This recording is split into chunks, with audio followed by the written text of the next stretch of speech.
Assalamualaikum warahmatullahi wabarakatuh. Alhamdulillahirrabbilalamin. Wabihi nasta'in wa ala umuri dunia waddin. Wassalatu wassalamu ala asrafil anbiya wal mursalin Sayyidina Muhammadin wa ala alihi wa sahbihi ajmain amma ba'du. Yang terhormat Ibu Dr. Siti Raudatul Jannah SAG MMED Kom selaku Ibu dosen pengampu mata kuliah Teori Media, dan yang saya hormati dan saya banggakan para pemirsa dimanapun kalian berada. Baik, di sini saya akan melakukan sebuah analisis terhadap sebuah kasus yang sedang hangat diperbincangkan oleh kalangan masyarakat. Sebelumnya, di zaman sekarang kita tidak lagi asing bahwasanya manusia sangat berhubungan dengan yang namanya media. Media memegang peranan penting hampir segala di setiap lini masyarakat, mulai dari mengirim pesan kepada teman, berbagi informasi, hingga mencari suatu informasi yang sedang hangat di masyarakat.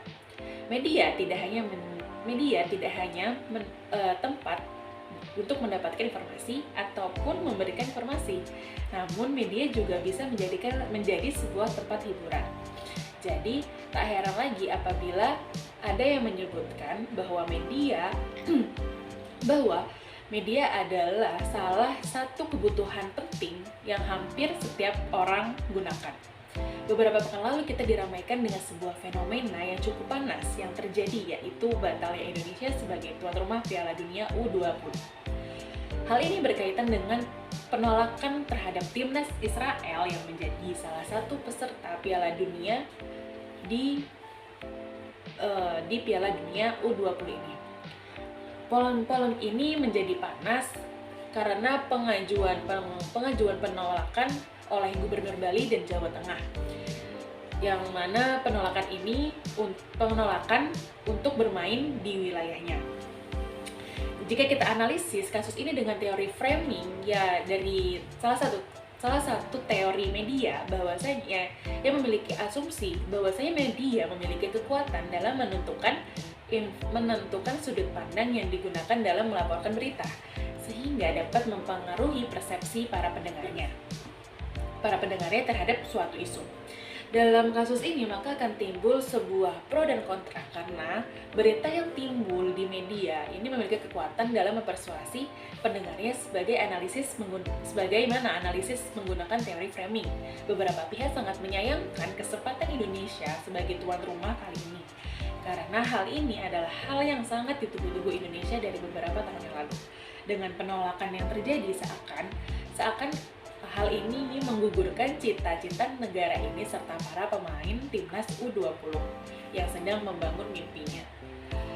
Dan juga jika kita lihat dari sudut pandang yang berbeda, bahwasanya kasus ini jika kita kaitkan dengan ideologi Bung Karno yang menjadi landasan dalam penolakan ini.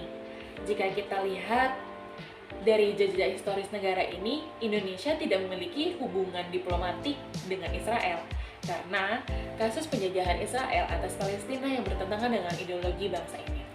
Posisi negara kita ini adalah negara yang membela hak-hak kemerdekaan oleh Palestina, bahwa sesungguhnya kemerdekaan adalah hak segala bangsa. Dan oleh karena itu, maka penjajahan di Palestina oleh Israel ini juga harus dihapuskan karena tidak sesuai dengan peri keadilan dan peri kemanusiaan. Indonesia juga menganut politik luar negeri yang bebas aktif dan menempatkan diri sebagai negara yang menolak atas penindasan atas rakyat Palestina. Jika kita kaitkan dengan mahasiswa komunikasi penyiaran Islam, bahwasanya dengan teori framing ini kita menggunakan media massa harus bisa memilah berita dari media ini. Apakah sudut pandang kita ini adalah sudut pandang yang cocok dengan kasus ini? Kita harus menggunakan sudut pandang yang benar dalam mengamati sebuah berita. Dan juga penjajahan atas Palestina oleh Israel itu mengingat bahwasanya Palestina adalah saat kiblat pertama umat Islam.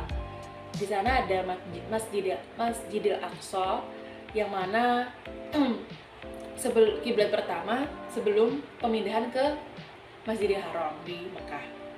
Ya, dan juga Masjid Al-Aqsa adalah masjid kedua yang dibangun pertama di muka bumi ini.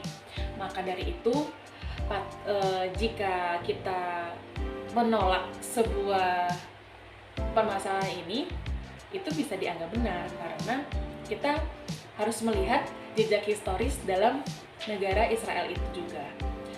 Dan kedepannya mungkin akan ada hal-hal yang menunggu bagi negara kita, negara Indonesia.